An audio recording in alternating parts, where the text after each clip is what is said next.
The Citizen Mike Show.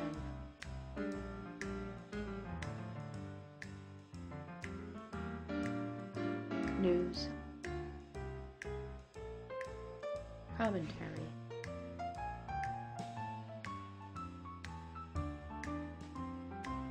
Interviews.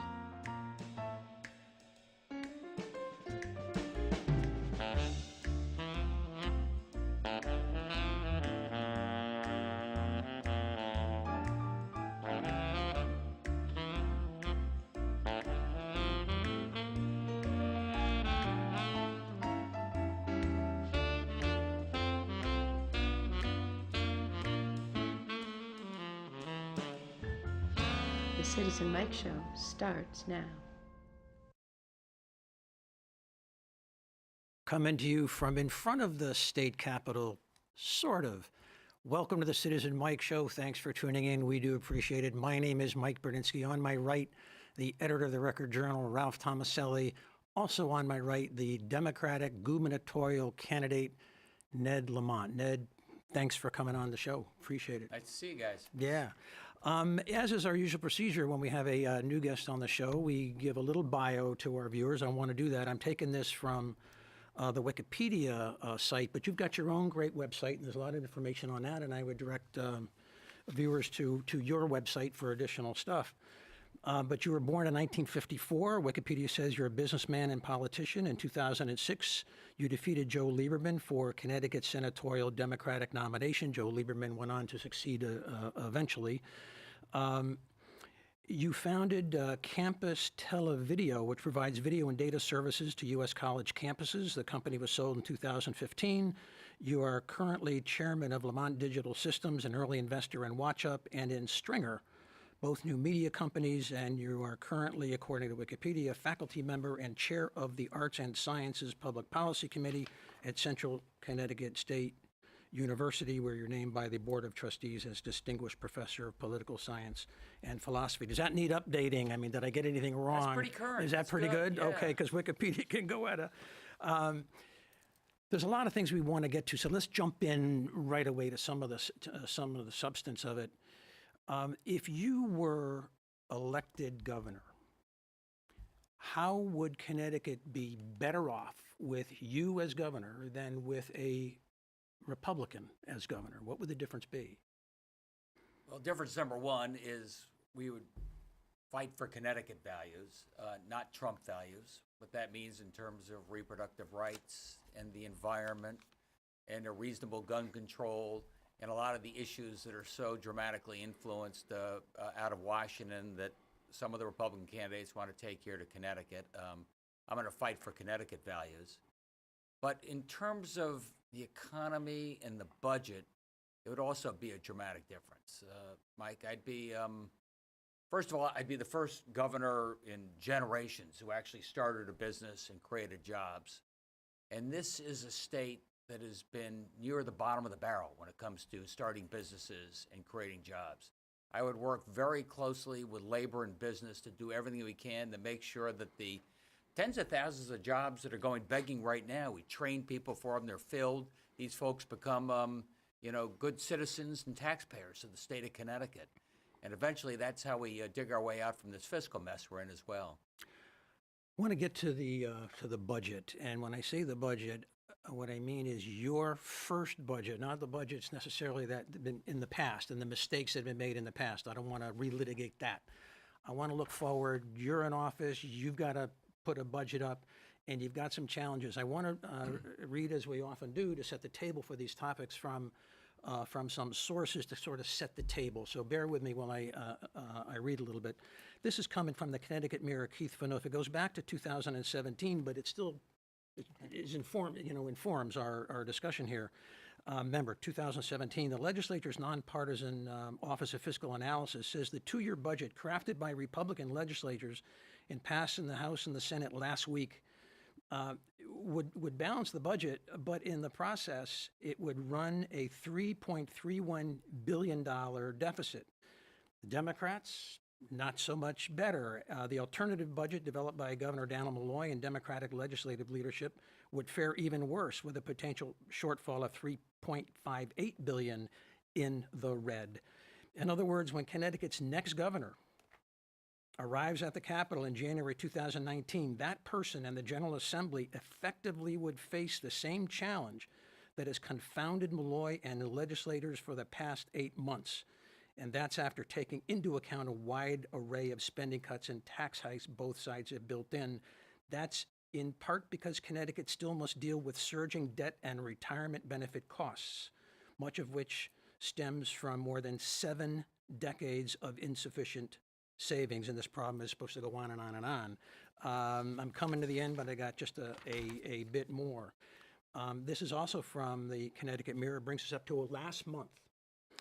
According to the legislature, and this is the budget that was passed very recently, 5-6 weeks ago. According to the legislature's nonpartisan Office of Fiscal Analysis, the newly adopted budget would run $2 billion in deficit in 2019 and 20, and the potential shortfall rises to $2.58 billion in 20 to 2021. And finally, the Record Journal publishes a column by a fellow called Chris Powell, who's a crusty, grumpy old guy, but we love to talk about him because he writes very clearly and he's got a clear point of view. The last paragraph of what he says, in these circumstances, no candidate for governor should reach Election Day without first issuing a detailed budget proposal showing increases or reductions in every major category of spending and taxes. After all, the next governor will have to be ready with a budget within weeks of taking office. After executive appointments, the budget will be the new administration's first order of business. So demanding tax and spending specifics should be the first objectives of the voters. Ned, what do you say about your budget? And then we'll help you get specific later on. But Oh, man, well, you're depressing the hell out of me by reading those statistics. That's right, yeah. Well, let me just say a couple of things. Yeah. I think the new governor really does have about a year to get it right and make the bold changes you need going forward to get to that balanced budget. And I think that we haven't had an honestly balanced budget in many years. I think it's been a bipartisan train wreck on both sides of the aisle. There's plenty of blame to go around. And to your point, let's look forward and not look back. I've been pretty specific when it comes to revenues and when it comes to expenses. On both fronts, we got to bring Connecticut into the 21st century. Our revenue structure is mired in the 1960s when our sales tax, which funded most of government at that point, we bought things retail from stores on Main Street. You bought your record from Sam Goody. You bought your Maytag washer from Sears Roebuck. Maybe you had TV. If you paid for it, it was old-fashioned cable TV, and you paid a fee. That's all going away right now. We're in a digital economy. We're in an e-commerce economy. We're in a digital download for your movies and your music. And that's all been all been tax exempt, sales tax exempt. So on the revenue side, I'm not talking about raising people's rates, but I am talking about expanding the base. In exchange for that, we're going to fund the pension. We're going to fund education in a way that brings down people's property taxes, gives them some confidence going forward. So we're going to reset what we do on the revenue side and reset to some degree what we do for our long-term obligations on pension and health care going forward so that we can slowly start digging ourselves out from under this mess. Okay. And finally, it won't make a dime's worth of difference if we don't start to turn around the economy and create jobs. So my full focus is going to be on job creation. I want to get back to, before we get to job creation, I want to get back to the budget. You're faced again with this huge deficit, $2 billion in the first year, roughly $2 billion in the second. Listening to your comments, I think I heard increase the sales tax. What you phrased expand the base. Is that the same? Expand the base. Is that the Don't functional increase equivalent? the rate, but expand the base. So that means Exactly. a sales tax on more items? Well, for example, Yeah. Amazon, which is putting a lot of our Main Street business, Right. that's fine. It's e-commerce, that's innovation, but they don't collect sales tax on most of the things they sell. And when it comes to digital downloads, when it comes to music and the such, really no tax on that at all, putting our record stores out of business or DVDs, movies. So I'm going to level that playing field and expand the base. What's the math on that? Has your campaign figured out how much revenue expanding the base, meaning sales tax on items that weren't previously taxed? I think that's what you meant. That's correct. Yeah. Yep. How much revenue does that bring in, and how far does it get you to closing that deficit so the budget is balanced? Well, remember the Fiscal Commission, which recently met, they recommended expanding the base on the sales tax or reduce the number of exemptions to the sales tax. And how much that is reduced will depend on what the new revenue's coming in there. But I've always said nobody's going to be satisfied with that as the solution unless it's part of an honestly balanced budget where we make also the structural reforms and streamline delivery of services, so we're also reducing our short-term and our long-term expenses. Nobody wants to pour money in the rat hole. They want to make sure that money is being well spent and well invested. So that commission on fiscal stability had $750 million in tax credits and exemptions would be eliminated. That would be eliminated, most of which are aimed at consumers. So a Republican opponent of Ned would say, well, you're raising taxes on consumers by $750 million in sales taxes. Did I misunderstand your comments? Is that because the commission used $750 million? I think you do have to expand the base on the sales tax as one way to get towards an honestly balanced budget. But you quoted, I think it was Chris Palin. He said nobody's coming up with any specifics on what they want to do. I know what the Republicans are going to do. Yeah. They said they'll eliminate the income tax, probably eliminate the estate tax. So when you want some specifics, at least start with, at least I'm not starting from an extra $9 billion in the hole. Give me some ideas on how you're going to do that. Yeah, the last show we chatted a little bit about the plan to eliminate the income tax, the plan of the Republicans. I think we mocked that, pretty successfully. That's half of our overall revenues. So when you get rid of that, what are you really thinking of doing? Yeah, Ralph, your thoughts so far? Yeah. Well, but it is a math problem. And I'm not sure if we've chipped away at it or are going to, because it's approximately a $4 billion math problem. So, how much does sales tax raise? You mentioned structural reforms, but I'm not sure structural reforms can impact the first budget you write or even the second budget you write. So I still feel like I said, we're left with unknowns about how the deficit will be closed. Well, let's start with the teachers' pension fund. Let's get very specific in there. It took us 35, 40 years to get into that mess, and we're not going to get out of it in the next 5 or 10 years with the enormous cliff that they've got out there. So 2 ideas. One, stretch out that payment over a longer period of time, fix the amount of money that we contribute to the fund. And secondly, perhaps you put the lottery or some other assets into the teachers' pension fund, bring it up closer to full funding, which eventually reduces the amount of money we've got to have in there, and give the teachers some security that money's going to be there when they need it and retire. And as your listeners or viewers know, teachers don't even have Social Security. They gave that up a long, long time ago. So you've got to find a way to honestly get to a way that we can pay the pension and people can count on the commitments we made to them. How about raising the income tax on upper brackets? The famous 1% or some other percentage. Yeah, as I've said, if it's part of an honestly balanced budget, if it's part of something that really restructures our long-term obligations, if it's part of something that allows me to streamline government, use more IT, and bring down the cost of service, I think everybody's going to have to be at the table, including the wealthiest, to be part of that solution, but only if it's part of a real solution. Mike, we haven't had a real solution in, decades, I would say. So sales taxes, expanding the base is part of it. Raising the income tax on upper brackets to be defined and refined, it could be part of the solution, not ruling that out. A lot has been made by some about labor savings. I know you're very pro-labor, reading your website and listening to a couple of your comments. But some have said that the deal Governor Dan Malloy signed recently ties the hands of the governor. There's a no layoff promise. and it goes into what, 2027 or something?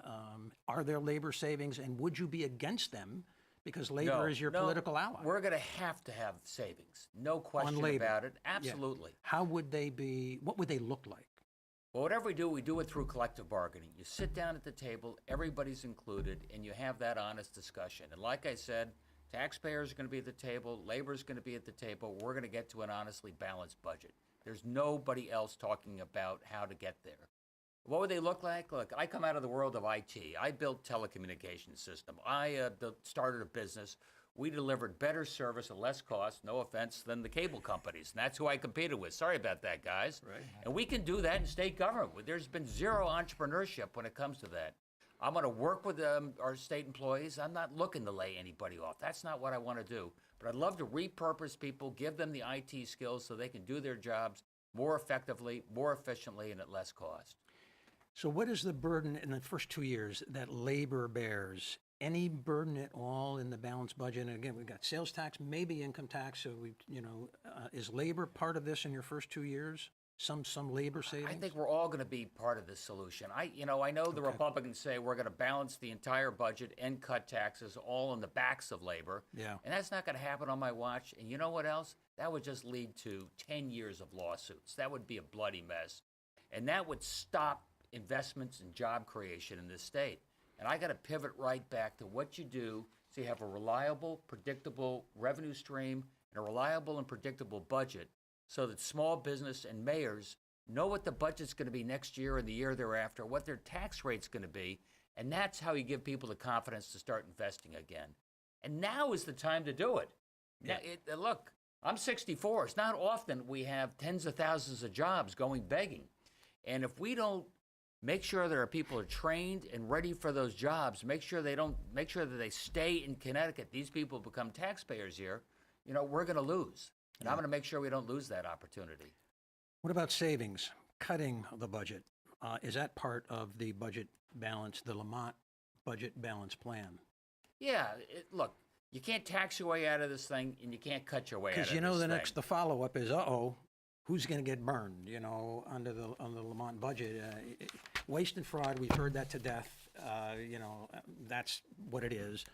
But there's some specific interests, if there's savings, that won't get the money they like. Under your plan, who would not get the money that they've gotten used to, perhaps? I want to do a few things. I do want to fully fund education. And I think that doing that not only helps the folks in our cities, not only helps some of those schools that most need the best assistance they can going forward, and also reduces property tax, so we end our over-reliance on the property tax. Fully fund means current levels? Is that what that means, to fully fund education? No, I think we ought to do more. I mean, Okay. we've made promises to people under the ECS formula. Okay, the ECS formula, that's the cost-sharing formula for education, is flawed. Nobody likes it. I can tell you, I've been to 169 towns. There are 169 towns, all of whom think they're being shortchanged by that formula. But we're going to come up with a formula that directs that money to the folks who most in need. And I can tell you, as a business person, we need each and every one of these people educated and ready to join our workforce. Our population, Mike, has been flat in this state for a long time, just like our job creation and just like our economy. And if we don't train people for the jobs that are going begging, we're going to lose. And that's eventually how you start generating the revenues, more taxpayers. Ralph? Well, I guess more of a comment than a question, but just as some things that have been in the news recently that get to the issue of cuts or how the state spends money. And, in Wallingford, we're cheering, or at least most people are cheering, because there was this $2.4 million in unanticipated state aid. And I guess that's wonderful if you're a Wallingford taxpayer. And if you're running for town council and even state legislature in this area, I think you can point to that and Something you've gotten for something you've your gotten. voters. But You here brought I it am home. sitting Yeah. here thinking, well, gee, we're facing a $4 billion deficit at the state. Does Wallingford really need, I know that's a hard thing to say. It almost sounds like you don't want it. And I'm a Wallingford taxpayer too. But is that prudent to be giving Wallingford $2 million more but facing this deficit. And just real quickly, Wallingford also picked up $3 million for a senior housing complex in town. Cheshire received approximately $400,000 for police body cameras. Again, even a wealthier town than Wallingford. And we talk about school funding and wanting to fund the schools more, which I'm usually in favor of, but as we know, the Wallingford Board of Education recently gave back $411,000 that they didn't apparently need. So I'm sorry, I've thrown out a lot of things here, but I think what it boils down to is that can we afford to keep doling out money? And my answer is, and I'm not running for governor, and I'm not as knowledgeable. And you never will with those I never comments. will, and I'm not No. as knowledgeable as Keith Phaneuf, but I'd say Phaneuf, yeah. that we've had enough. This, you know. Yeah, but you call doling out money. Yeah, I think we failed to invest in transportation for the last 30 years. And it takes longer to get from Wallingford down to New York today than it did 10 years ago, than it did 30 years ago. And when GE left the state, Ralph, I got together the leaders from GE. I got together Republicans and Democrats.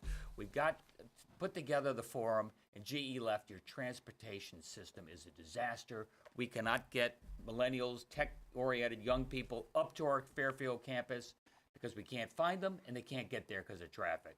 So I would argue with you that what you call doling out money, I say if we don't make investments in education, particularly our community colleges, so we train people for those advanced manufacturing jobs that are going begging, and if we don't put some money into transportation, not just to fix our roads and bridges, but to get some of those big trucks and cars off the road, allow people to get around, we're going to continue to fail. To piggyback on, Right. But what you say about the 2.4 million for this and the body cams, I think every dollar of investment we've got to do is going to be focused on jobs and job creation and getting this economy moving again. So I will prioritize in a really serious way. I think, I'm not sure, but based on your comments and the prior comments over earlier shows, it seems that with all the money that is still available to Connecticut communities, and not just education aid, but town aid, and to private nonprofits, no one is making a sacrifice. Yet, you look at a $2 billion budget, and you know darn well someone is going to have to make a sacrifice, and it's going to have to sting or it ain't real.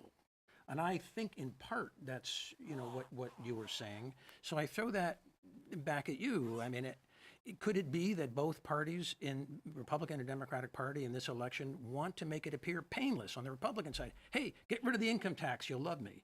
And on the Democratic side, no serious cuts, invest more, a little bit of sales tax, you'll never feel it. And I'm trying to get to the fundamentals of where that sacrifice is going to be, or is it a myth we don't have to sacrifice? We can get to a balanced budget without any sacrifice. No, I think we're all going to be at the table. So talk to me and we're all about going to that. make those changes. Yeah. Well, you already came up numbers on expanding the base and the sales tax. I already told you about how we save the teachers' pension fund and what's that going to involve going forward. As we go forward and we hire folks, we're going to be making changes in terms of pensions, in terms of health care. But I will tell you, state employees have made sacrifices. I really worry that all the new employees, they're pretty much self-supporting in terms of the contributions they make to health care, the contributions they make to pension. The fact that they really haven't had a raise for 7 out of the last 9 years. Our problem is the Tier 1 state employees, those that were hired a long time ago. You had a bunch of lousy governors who made big promises to these people, and they never put a dime into it. And now that teacher is 70 years old, and she doesn't even have Social Security. So we're talking about sacrifices. At least remember who we're talking about as we try to negotiate a fair deal going forward. Yeah. Would municipal aid, not education money, but would municipal aid be safe, off limits, not cut under your administration from current levels?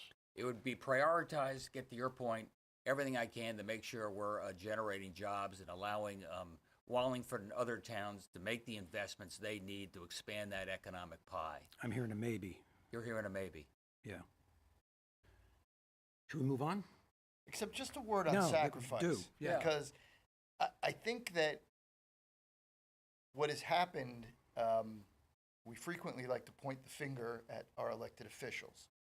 And I would point it back at myself and others, because is it really a sacrifice if Wallingford doesn't receive that 2.4 million? Or is it just a case of Wallingford has gotten used to that state aid? Is it a sacrifice if you don't get $3 million for a senior housing complex? Or is it that you're just used to that? Or is it, to point out other communities like Southington, an even wealthier community than even Cheshire or Wallingford. If they don't get $4 million to help them expand their senior center, is that really a sacrifice? And what boggles me is the same people that accept the money will say, well, we really don't need government. We should be, government should stay out of our lives, and we should take care of our own. But yet locally, we seem addicted. I'm going to add a couple of details and then throw it back to Ned Yeah. and then we'll move on to another topic. But let me add a couple of Yeah. details. So recently we've heard that there's a couple hundred, I don't know the exact number, a couple 100,000 for a study on the transit-oriented development. Here in Wallingford. Here in Wallingford. Yeah, right. Good point. There's Good one. grants for 2 trails that are amenities. Yes. They're not needs. Right. They're want-to-haves. Good point. That TOD and all the benefits, that probably will never be done, at least in our lifetime, and so on down the line. So it makes people think, I believe, that there's an elixir. The money is really there because it always comes, and we have heard about deficits forever. Yeah. But the money keeps coming, so I don't believe there's a problem, and I'm think not that's prepared for good. a sacrifice, and I'm going to vote against the candidates that claim I have to. Ned, wrap that topic up and we'll move on. I'll wrap it up. The Yeah. politicians have been lying to you for many, many years. Yeah. And there is a gap that we're going to have to fill. And I wish I could take out 2.4 million for bike trails or whatever and tell you we're going to be able to incrementally step our way there. And that's just not going to happen. We're going to have to make enormous structural changes and reforms. But you brought up local government. I would tell you the biggest reform we're going to make and the biggest savings over time is going to be our 169 towns. We're about the same size as San Diego County, a little bigger than Brooklyn, New York. They have one commissioner of police. What do we have, 125? Yeah. They have one superintendent of schools. We have, well over 100. And we have many different zoning practices. We buy incrementally. Everybody buys their own health insurance. So you want to know where there are big savings. That's where the real savings are. Not giving up your local sovereignty, but at least sharing the services, how we do it. The problem is, you're saying solve it in the first year, and that's going to take me a little longer than that. I want to change to paid family and medical leave. It's on your website and prior comments. You're strongly in favor of that. I would encourage viewers who are interested in this topic to go to your website and see your argument there in favor of that. I don't want to take the time to do that now. What I want to ask you about is the mechanics, the details, the implementation of paid family medical leave if you're governor and you have a Democratic support behind you. And the first, what would be the benefit level? There's a couple of states across the country that have different benefit levels. How would it be paid for? Some reading tells me it's an employee payroll tax, but I'm not sure what the Lamont plan is. And what size employer would be involved in that? Could you address those, and then we'll fill in some details after that. Well, first of all, as a business guy and a small business guy who's worked closely with the business community, this is not just a nice thing to do and one more luxury that small business can't afford, which is, sort of the theme. You got to remember that I'm going to schools and cities where 50-60% of the families are single parent families. And those single families are usually single moms. And you're asking them to choose between taking care of that sick child and continuing to work.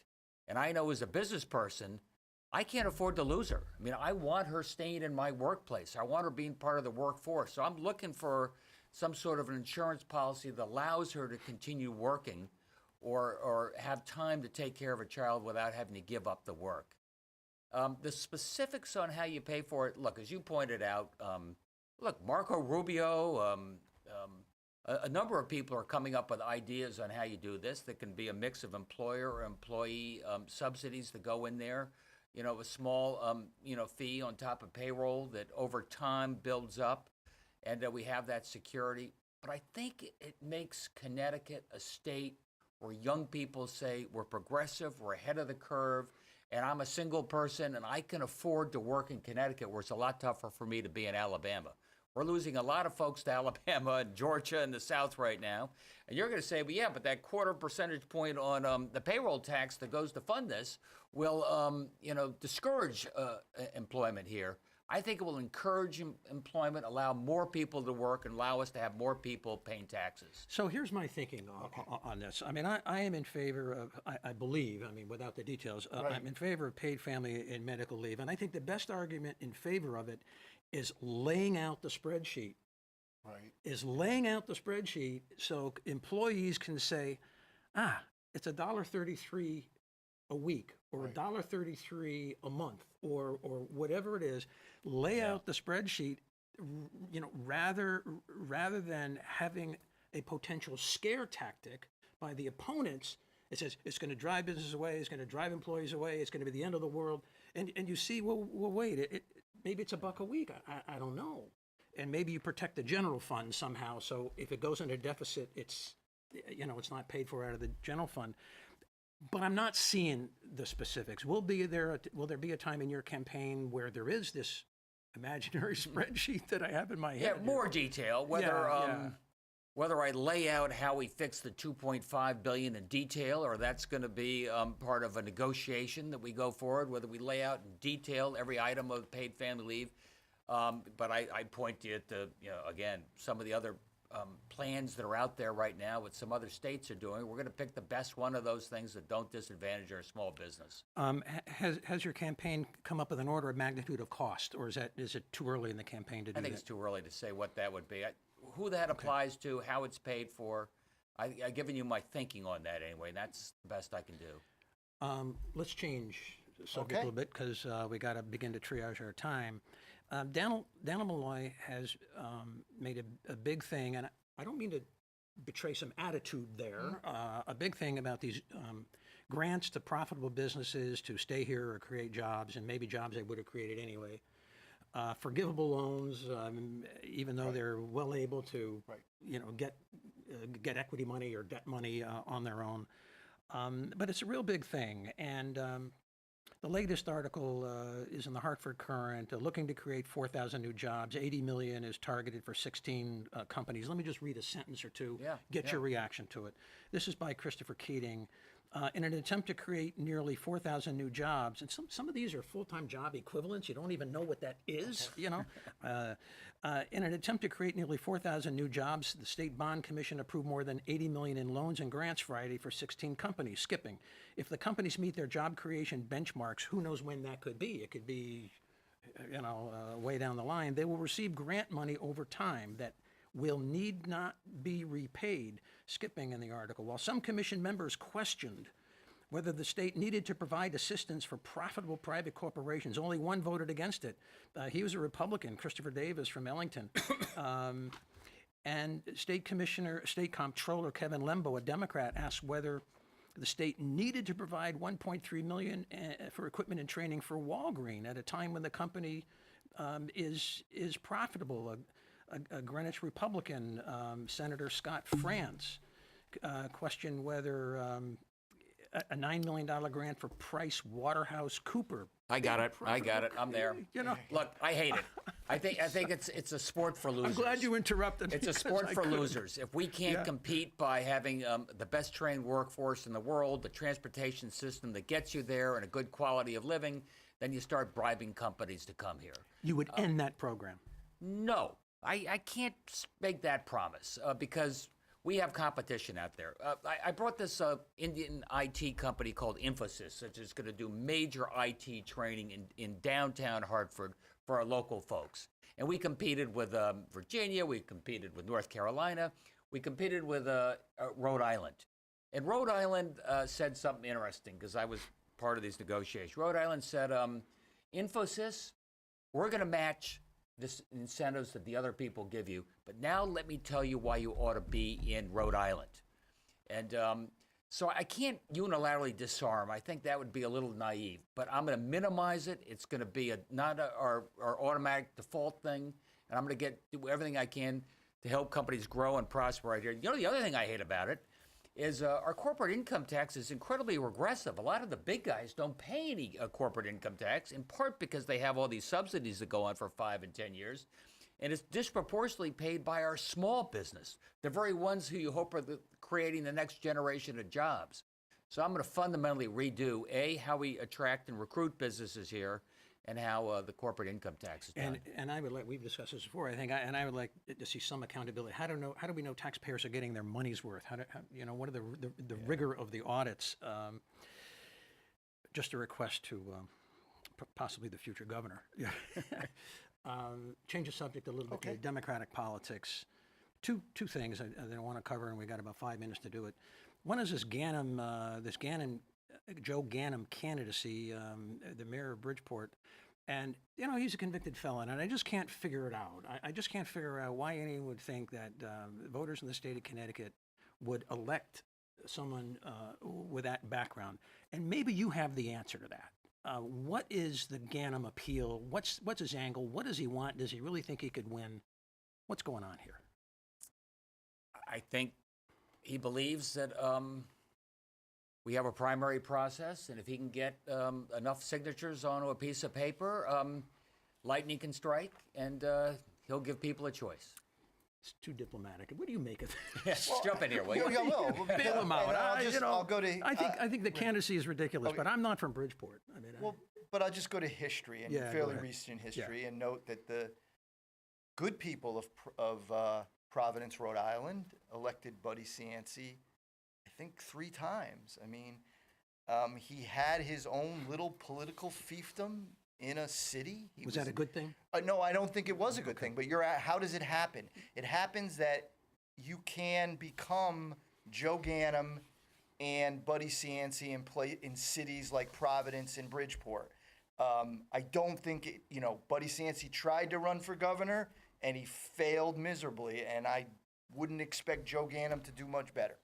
Let's final word, and we'll move on to this diversity thing that I wanted to talk to you about. The Keep diversity, going. yeah, go to the diversity topic. So we talked about this with Liz Linehan on Yes. the last show, and at the Democratic convention, there seemed to be a lot of support.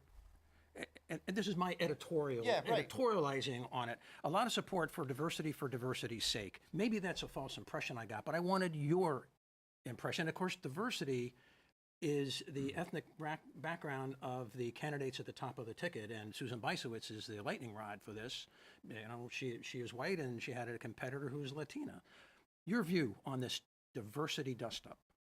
Well, I wanted Susan Beisowitz as my running mate. I'm fortunate that she said yes. She's experienced, elected 3 times, worked in the legislature. And look, let's face it.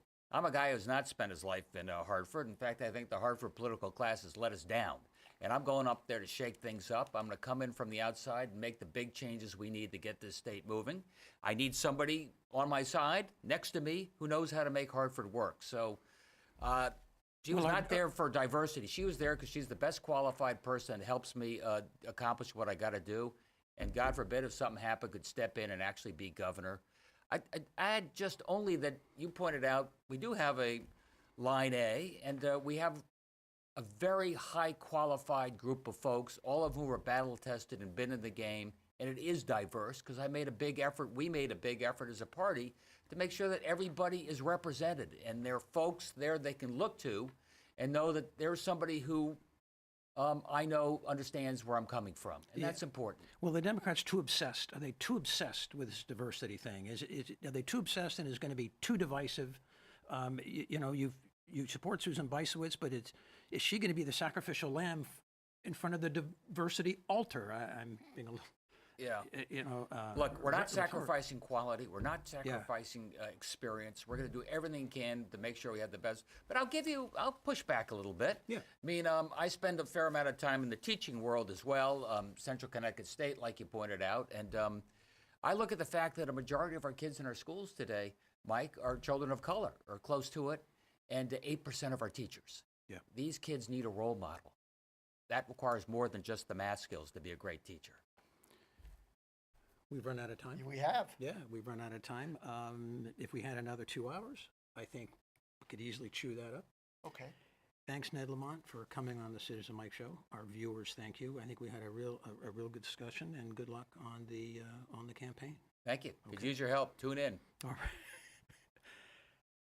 And thank you for tuning into the Citizen Mike Show. We do appreciate that. You can see the Citizen Mike Show on WPAA starting on Thursday at 9, Friday at 9, Monday, Tuesday, and Wednesday at 9.